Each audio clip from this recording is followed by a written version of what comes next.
Paalisin mo ng tatlong lalaki nito sa bahay nito. Kuya, hindi na ba natin nahanapin si Kuya Pedro? Kaya nga eh, saan kaya yun pumunta?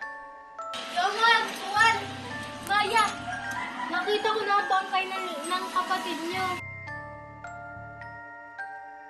Oo bang nakita mo ang bangka ni ng Pedro? Oo, kita ko nga sa mga mata ko eh. Saan mo ba nakita? Sa may ilong nakasabit. Eh? Nasabi ko na ito kay Reza. Nakuha ko na si Pedro, isusunod ko na si Juan.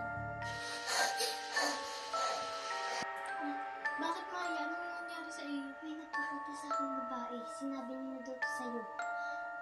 Siya ang nagpatay kay Pedro. Ha? Ay, isusunod niya na si Juan. Hindi natin sila